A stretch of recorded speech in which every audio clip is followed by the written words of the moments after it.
Hi dear students, myself Deepak More and today I am going to teach you physics of standard 7 lesson number 2 and name of the lesson is motion.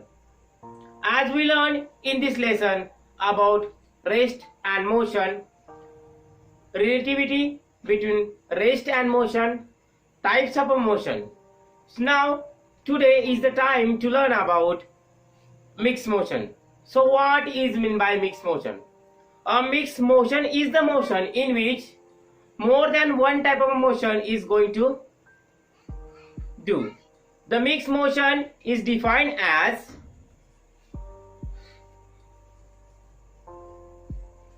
a body can have more than one type of motion simultaneously. Such a motion is called as a mixed motion.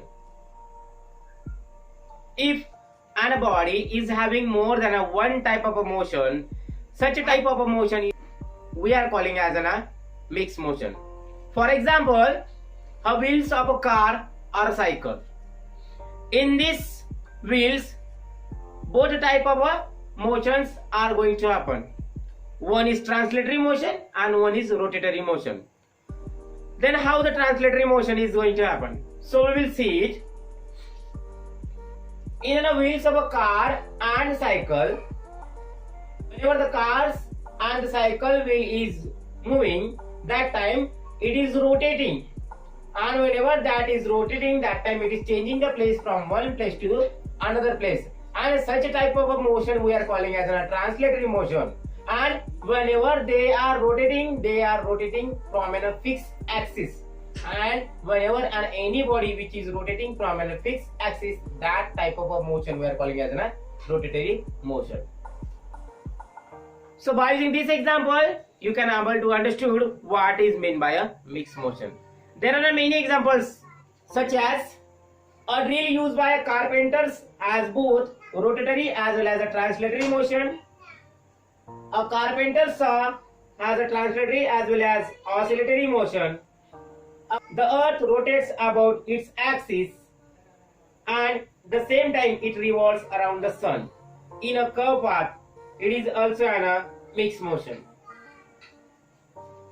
By using these examples again, we can able to understood what is meant by mixed motion. Now the next topic of the lesson is speed.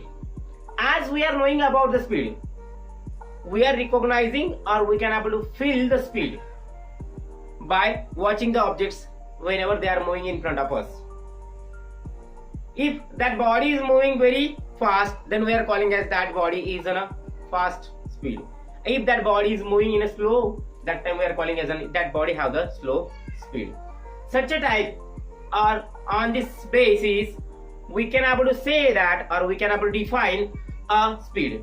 So speed is defined as distance traveled by the body in a unit time is called as a speed, and it is given as speed small v equals to distance traveled small d upon time taken small t,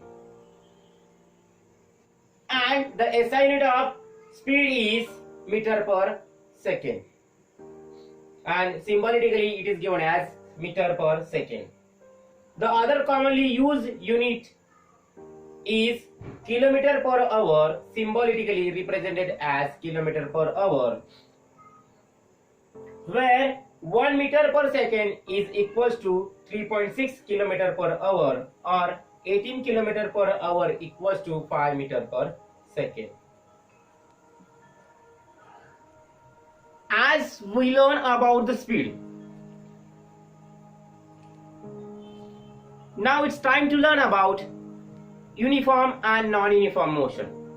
So a uniform motion is an motion in which the body is traveling a distance in an equal interval of time and equal distances, and a non-uniform motion is a motion in which a body is traveling a distance in an equal interval of time, but the distance travel is not equal. So we will see the definition one by one with the suitable examples. So first one is uniform motion. If a moving body travels equal distances in an equal interval of time, its motion is said to be uniform. Thus, for a uniform motion, the speed of the moving body remains constant. We will take an example of a car. A car is traveling a distance in which the time and the distance traveled by the car we will note first of all. Now at 9 am the car started to travel, and after 1 hour, means at 10 am the car traveled a distance up to 30 km. Again after 1 hour, means at 11 am the car covered a distance up to 30 km, and at last again after 1 hour the car covered again that same distance, that is equals to 30 km. So this example proves that in an equal interval of time the car travels equal distances, as 1 hour equals to 30 km, another hour equals to 30 km, and the last hour equals to again that same 30 km. Though by using this we can able to find out the speed of the car, as there are 4 hours, then the total distance traveled by the car is 30 plus 30 plus 30. It is equals to 120 km upon 4 hours. Then it is equals to 30 km per hour, and 30 km per hour is nothing but a speed of the car. Now the next one is non-uniform motion. It is defined as if a moving body travels unequal distances in an equal interval of time, its motion is said to be non-uniform. It means that when any body is traveling unequal distances in an equal interval of time, such a type of a motion we are calling as a non-uniform motion. For example, suppose that we took a same car. Time taken by that same car is same only. So at 9 am the car started a journey. So in this the car covered, after 1 hour it covers 4 km. After 1 hour again it covered 8 km, and after 1 hour it covers 3 km.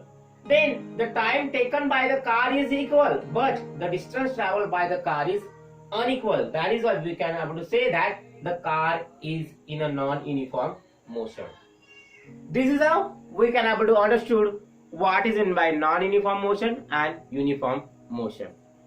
Now the next topic of the lesson is average speed. So how to find out the average speed?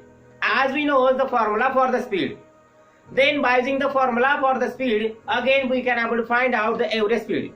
So the average speed we can able to find out as the total distance traveled by a body or any object upon total time taken by that body or object. For example, we will take an example. Suppose that the car has traveled a total distance of 4 km in 1 hour, in another hour 8 km, and in the last hour it is covered 3 km. Then the total distance traveled by the car is 4 km plus 8 km plus 3 km, and it is equals to 15 km. Now as we got the total distance travel, now the car start to travel at 9 am and it stopped to travel at 12 noon. So the total time hour is 3 hours. Now as we have the total distance traveled by the car and total time taken by the car, then by putting in the formula of the average speed, and it is equals to total distance traveled upon total time taken, and after putting the values it is equals to 15 km upon 3 hours, and after dividing it is equals to 5 km per hour. And this is how we can able to find out average speed of a given object or body. This is for today. We will meet you in the next video. So bye dear students. Thank you very much.